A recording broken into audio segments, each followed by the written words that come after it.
The introduction of CDK4/6 inhibitors has changed the landscape of ER-positive metastatic breast cancer.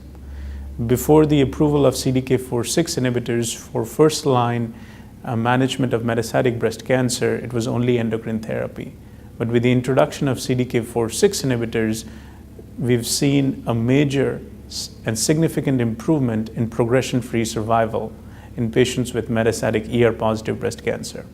The PALOMA-1 trial, which was a trial of patients with postmenopausal ER-positive metastatic breast cancer, demonstrated that with the addition of a CDK4/6 inhibitor, palbociclib, to letrozole, you had more than a doubling of progression-free survival.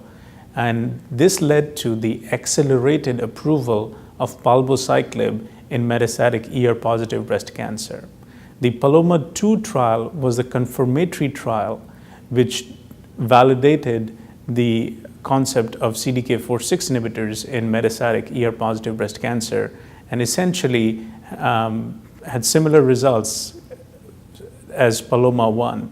The patients who received letrozole along with palbociclib had a progression-free survival of almost 25 months as compared to 14 months with the letrozole arm.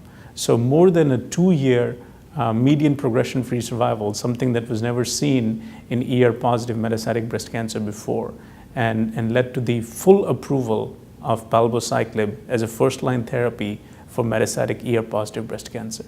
Now, besides palbociclib, we now have another choice as far as CDK4/6 inhibitor is concerned, and that is ribociclib. The MONALEESA-2 trial demonstrated that the addition of ribociclib to letrozole resulted in an improvement in median progression-free survival in patients with metastatic ER-positive breast cancer. And similar to PALOMA-1 and PALOMA-2, this was also a first-line this was also a clinical trial in the first-line setting. The letrozole plus ribociclib arm had a median progression-free survival of 25.3 months as opposed to approximately 14 months in the letrozole arm. So again, demonstrated a major and significant improvement in progression-free survival.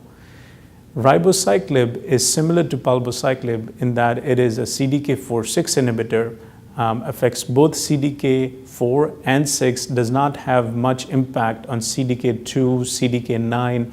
That's why it is a selective CDK4/6 inhibitor and does not have the toxicity that was seen with the pan-CDK inhibitors. The major toxicity that is observed with ribociclib is neutropenia.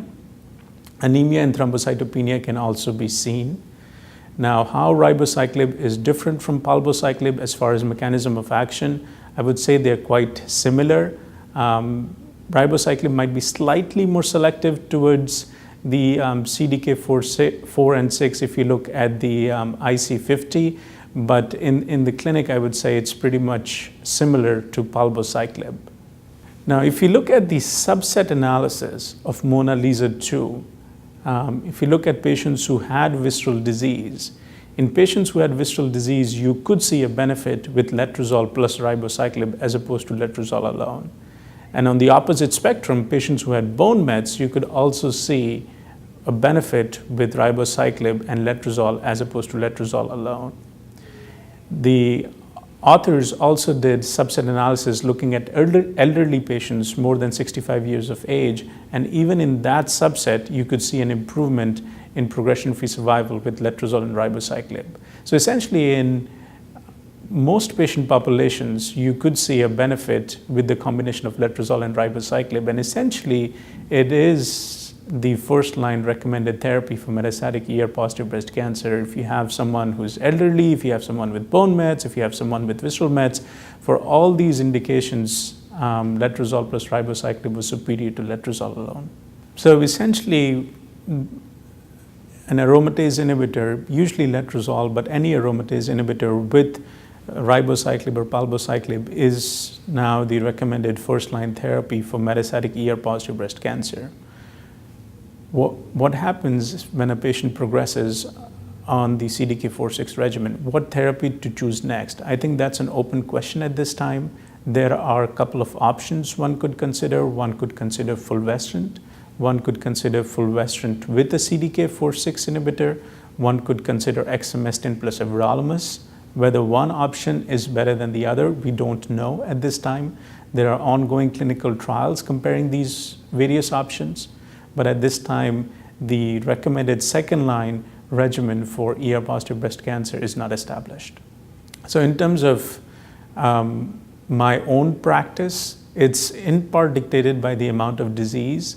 In someone who has a lot of bone mets along with visceral mets that I'm concerned about, I would feel a bit uncomfortable using fulvestrant as a single agent, might consider doublets or consider chemotherapy. On the other hand, if I have a patient who had progression in the bone, no evidence of visceral disease, fulvestrant as a single agent would be a very reasonable therapeutic option.